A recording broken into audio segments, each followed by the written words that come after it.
नमस्कार। साल का अंत ना हर बिजनेस के लिए एक बहुत ही जरूरी वक्त होता है। आज हम बात करेंगे बैलेंस शीट फाइनलाइजेशन की। ये सिर्फ एक जरूरत नहीं है, बल्कि किसी भी बिजनेस के भविष्य की एक मजबूत नींव है। चलिए देखते हैं कैसे। तो एक सवाल है, क्या कोई बिजनेस आने वाले कल के लिए मतलब नई चुनौतियों और नए मौकों के लिए सच में तैयार है? बैलेंस शीट को फाइनल करना सिर्फ पुराने हिसाब किताब को बंद करना नहीं है। ये तो असल में भविष्य के लिए एक रोड मैप तैयार करने जैसा है। तो ये फाइनलाइजेशन, ये शब्द हम सुन तो रहे हैं, पर आखिर इसका मतलब क्या है? चलिए इसे एकदम आसान भाषा में समझने की कोशिश करते हैं। इसे आप बिजनेस का एक सालाना हेल्थ चेकअप समझ लीजिए। इसमें हम साल भर के सारे फाइनेंशियल रिकॉर्ड्स को, मतलब कितनी कमाई हुई, कितने खर्चे हुए, बिजनेस की अपनी संपत्ति क्या है जिसे एसेट्स कहते हैं, और उस पर देनदारियां यानी लाइबिलिटीज कितनी हैं, इन सबको एक साथ रखकर वेरीफाई करते हैं, जांचते हैं। और मकसद सिर्फ एक है, बिजनेस की फाइनेंशियल हेल्थ की एक बिल्कुल सही, एक सच्ची तस्वीर पाना। ठीक है, ये क्या होता है ये तो समझ आ गया, लेकिन सबसे बड़ा सवाल तो ये है कि ये करना इतना जरूरी क्यों है? इससे किसी बिजनेस को असली फायदा क्या होता है? चलिए अब इस पर नजर डालते हैं। देखिए, इसके फायदे कई हैं और सब बहुत जरूरी हैं। सबसे पहले, बिजनेस की असली आर्थिक हालत क्या है यह साफ साफ पता चलता है। और जब ये पता हो तभी तो सही फैसले लिए जा सकते हैं ना, कि भाई कहाँ पैसा लगाना है, कहाँ खर्चे कम करने हैं। फिर चाहे बैंक से लोन लेना हो या इन्वेस्टर से फंडिंग उठानी हो, एक साफ सुथरी बैलेंस शीट सबसे पहली जरूरत होती है। और हाँ, इनकम टैक्स फाइलिंग और सरकारी नियमों के पालन के लिए तो लीगली ये जरूरी है ही, जिससे आप फालतू के पेनल्टीज और नोटिसेस से बच सकें। तो कुल मिला के बात ये है कि ये सिर्फ कोई रूल फॉलो करना नहीं है, ये तो बिजनेस के लिए एक मजबूत फाउंडेशन बनाने जैसा है। एक ऐसी नींव जिस पर आप ग्रोथ की प्लानिंग कर सकते हैं और आने वाले जोखिमों से खुद को सिक्योर रख सकते हैं।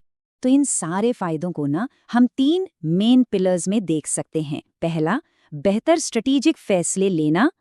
दूसरा, फाइनेंशियल कंप्लायंस यानी नियमों का पालन करना। और तीसरा, ग्रोथ के नए मौके ढूंढना। एक अच्छे से फाइनल की गई बैलेंस शीट इन तीनों ही चीजों में मदद करती है। तो चलिए अब बात करते हैं कि इसकी शुरुआत कैसे करें। इस प्रोसेस को शुरू करने के लिए आपको कौन-कौन से डॉक्यूमेंट्स अपने पास तैयार रखने होंगे? ये रही एक आसान सी चेकलिस्ट। सबसे पहले आपको चाहिए होंगे पूरे साल के बैंक स्टेटमेंट्स। क्यों? ताकि एक भी लेन देन मिस ना हो। साथ ही सारे सेल्स और परचेज के रिकॉर्ड्स और हर छोटे बड़े खर्चे की एक पूरी लिस्ट। पिछले साल की बैलेंस शीट एक स्टार्टिंग पॉइंट का काम करती है। अगर कोई लोन चल रहा है तो उसके सारे पेपर्स, और हाँ, अगर जीएसटी लागू होता है तो उसके रिटर्न्स, ये सब पहले से तैयार रखने से ना प्रोसेस काफी स्मूथ हो जाता है। एक और जरूरी सवाल उठता है कि भाई ये सब करना आखिर किसके लिए जरूरी है और कौन सी अथॉरिटीज हैं जो इस पर नजर रखती हैं। तो देखिए, ये प्रैक्टिकली हर तरह के बिजनेस पर लागू होता है। चाहे कोई अकेले बिजनेस चलाता हो, यानी प्रोप्राइटरशिप हो, पार्टनरशिप फर्म हो, एलएलपी हो, या फिर कोई कंपनी। यहाँ तक कि एनजीओज और ट्रस्ट्स को भी अपने अकाउंट्स फाइनल करने होते हैं। मतलब साफ है, अगर कोई बिजनेस चल रहा है और उसके खाते मेंटेन हो रहे हैं तो ये उसके लिए है।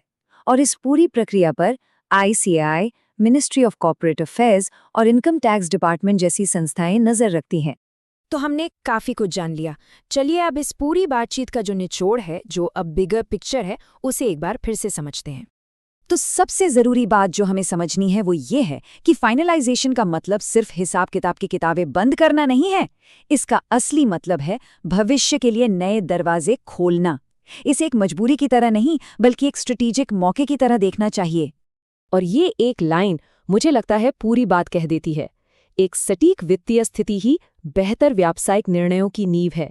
सीधी सी बात है, जब हमें ये पता होता है कि हम आज कहाँ खड़े हैं, तभी तो हम ये सही फैसला कर सकते हैं कि हमें आगे कहाँ जाना है। तो आखिर में एक सवाल छोड़ जाते हैं। अगर किसी बिजनेस के पास उसकी बिल्कुल सटीक, क्रिस्टल क्लियर फाइनेंशियल जानकारी हो, तो वो अपने लिए कौन-कौन से नए अवसर, कौन सी नई अपॉर्चुनिटीज अनलॉक कर सकता है। इस पर सोचिएगा जरूर।